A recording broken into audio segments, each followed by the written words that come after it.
En el nombre del Padre, del Hijo y del Espíritu Santo. Amén. Ave María Purísima, sin pecado concebida. Espíritu Santo, fuente de toda luz, ilumínanos. Oh Señor Dios de los ejércitos, restáuranos, haz resplandecer tu rostro sobre nosotros y seremos salvos.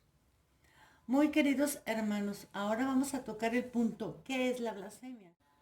Puesto que la blasfemia viola el honor divino, es un pecado más grave que el homicidio. Santo Tomás de Aquino. Santo Tomás de Aquino.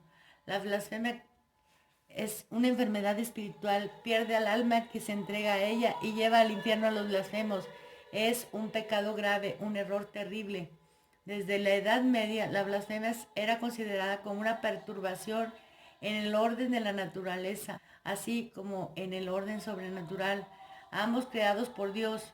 La blasfemia contra Dios atrae la ira divina inevitablemente. La blasfemia, por tanto, tiene lugar negando a Dios lo que le es esencial, como Dios no es justo, o como dijo Francisco, Dios es injusto, atribuyéndole ofensivamente lo que repugna a su esencia y atributos como Dios es injusto, detestando o maldiciendo como pese a Dios, mal para Dios, etc., pronunciando las mismas palabras injuriosas contra la Virgen María, los santos, los sacramentos y cosas consagradas a Dios o a su culto. Quinto, aún sin afirmar, negar o detestar según queda dicho enumerado o profiriendo meramente, pero con ira, desprecio o escarnio, el nombre, atributos, cualidades y en su caso el cuerpo o partes del cuerpo de los objetos comprendidos en los cuatro primeros casos como el nombre de Dios, la sangre de Cristo, etc. Por la traslación y según opinión común de los autores se reputa blasfemia por lo general no herética los actos contumeliosos e impíos por más que no acompañen la palabra, como escupir contra el cielo con ira o desprecio, escupir a las imágenes y objetos de culto religioso, amenazar con ademanes, en una palabra, todo dicho o hecho que sería injuria respecto de personas y objetos profesos es blasfemia o se reputa tal respecto a la divinidad y objetos sagrados. También se incluían en la blasfemia las injurias o ademanes contra sacerdotes realizados en el momento en que estuvieran ejerciendo sus funciones sagradas, especialmente dentro de la iglesia, y juramentos falsos y en vano o sin necesidad. Si el juramento falso se realiza en un juicio, constituía un delito más grave, el de perjurio. En cuanto a las penas, la Iglesia comenzó a establecer las suyas propias a partir del siglo XIII. Hasta entonces se había regido por el Código Justiniano. La primera normativa específica fue la del Papa Gregorio IX, que hacia el 1250 estableció que el blasfemo fuera condenado por su obispo a permanecer en la puerta de su iglesia sin poder entrar en ella durante 7 domingos consecutivos mientras se celebraba la misa mayor, y en el último de ellos descalzo, sin capa y con una soga atada al cuello. Además debía ayunar durante esos 7 viernes y en uno de ellos alimentar a 3 pobres o al menos a uno. También debería pagar una multa de 40 sueldos si era rico y de 30 o menos si no lo era. En caso de que se negara a cumplir la pena, jamás podría acceder a una iglesia y no sería enterrado en sagrado cuando muriera. En el siglo XVI, el Papa León X, en el Concilio de Letrán, endureció las penas contra los blasfemos. Si era clérigo y tenía beneficios, era privado del mismo durante un año, y si reincidía, lo perdería, quedando inhábil para obtener nuevos si era condenado por tercera vez. En cuanto a los legos, si era noble, pagaría una multa de 25 ducados la primera vez, de 50 la segunda y la tercera ocasión perdería la nobleza. Si era plebeyo, sería encarcelado y si reincidía una tercera vez sería expuesto en la puerta de la iglesia principal con una coraza como símbolo de su infamia. Una cuarta vez suponía la cárcel perpetua o la pena de galeras. También eran reos de blasfemia los jueces seculares que no impusieran los castigos establecidos a los convictos por ese delito. En cambio, los jueces que fueran diligentes, así como los denunciantes de los blasfemos, recibirían la tercera parte de la multa que se les impusiese, además de 10 años de indulgencia por cada caso.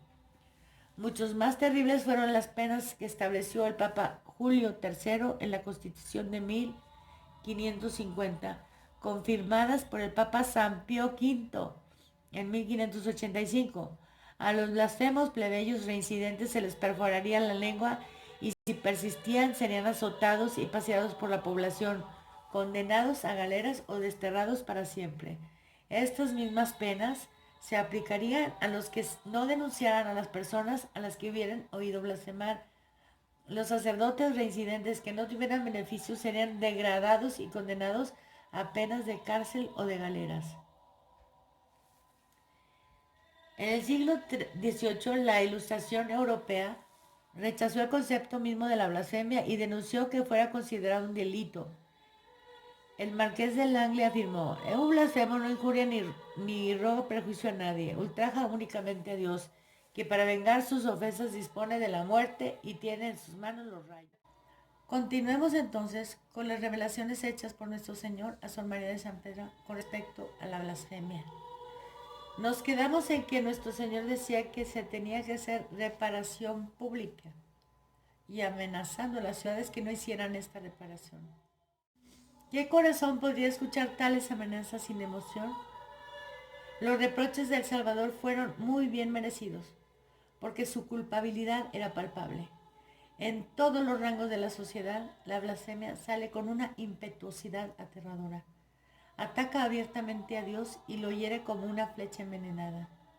A la vil blasfemia de la gente común se agrega la blasfemia doctrinal del librepensador, del masón. Desde las calles y las vías públicas de la ciudad logró ingresar a la sala pública, a las escuelas, incluso dentro de la familia católica.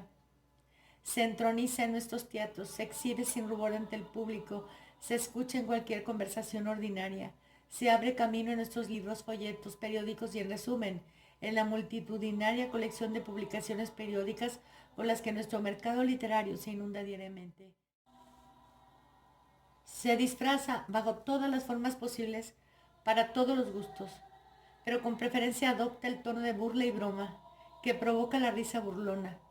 Por turnos puede ser filosófico o de lugar común, pero siempre influye en la multitud.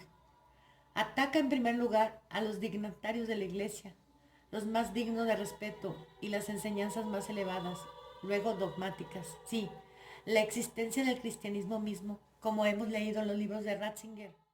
Y aún más, no duda en atacar a Dios mismo, en negar su naturaleza, sus derechos, más aún su propia existencia. A través del espíritu de la revolución, del cual ella se ha convertido en el centro y el agente más activo en Europa, y del ateísmo práctico que profesa tanto en su gobierno como en sus leyes, ella interpreta el papel de una proselitista universal como algo pernicioso para el individuo y para la sociedad en general.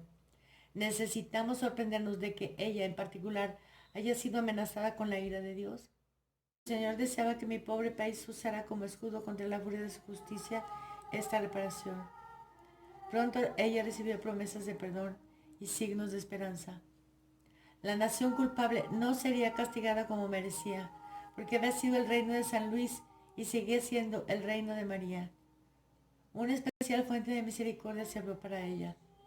Él me permitió ver a la asociación bajo la figura de un inmenso ejército de valientes soldados, apresurándose a unirse a su jefe para defender la gloria de su Padre. Jesús le pide un acto de perfecto abandono para el cumplimiento de sus designios al mismo tiempo. Él me urgía que solicitara a mis superiores imprimir las oraciones de reparación y propagarlas, lo que le fue negado, pero al mismo tiempo Dios estaba otorgando numerosas gracias a las hermanas que las seguían. Aunque ellas ignoraban su origen, ellas hablaban libremente de estas.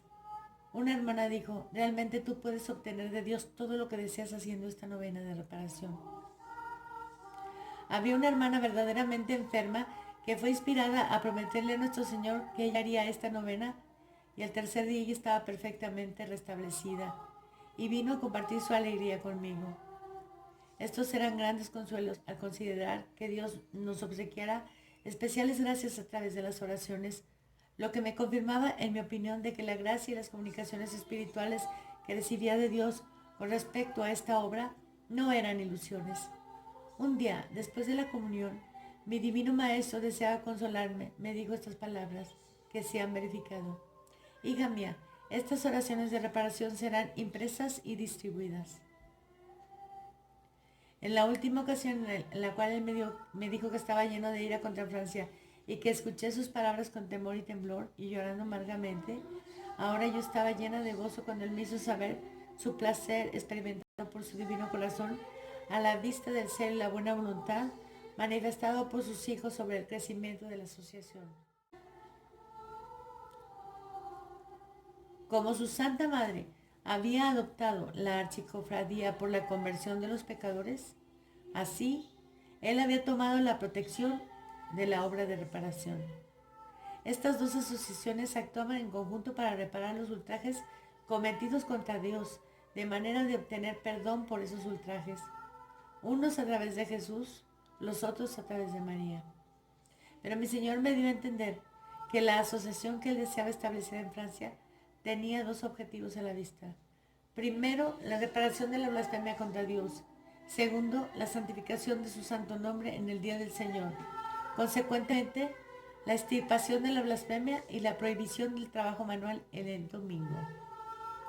La blasfemia y la violación del día del Señor eran los principales pecados que provocaban la ira de Dios contra Francia. Los miembros no debían trabajar ni hacer trabajar a otros para contribuir de todas las maneras posibles a prevenir toda la clase de labores manuales en los días prohibidos. Nuestro Señor deseaba primero que esta asociación fuera puesta bajo el patrocinio de San Martín, de San Luis y de San Miguel. Segundo, que cada miembro recitara diariamente un Pater, un Ave y un Gloria al Padre, seguido de la flecha de oro, con una invocación a los santos patronos. Pero los domingos y días de fiesta, ellos deberían rezar todas las oraciones de reparación en expiación por los ultrajes cometidos contra Dios en esos días santos para obtener misericordia para los culpables. Él me permitió ver la asociación bajo la figura de un inmenso ejército de valientes soldados apresurándose a unirse a su jefe para defender la gloria de su Padre. Él deseaba que su nombre correspondiera a la nobleza de su cometido, y por esa razón ellos debían llevar el título de los defensores del santo nombre de Dios. Él también me dio a entender que cada miembro debía vestir una insignia en forma de cruz, llevando en un lado Sit Nomen Domini Benedictum, en el otro Vade Retro Satana. Que él le daría a este instrumento celestial una secreta virtud para combatir contra los demonios de blasfemia. Que cada vez que un miembro escuchara que se pronunciara una blasfemia, él debía repetir las palabras escritas en la cruz y de esta manera hacer la guerra contra Satán y así glorificar a Dios.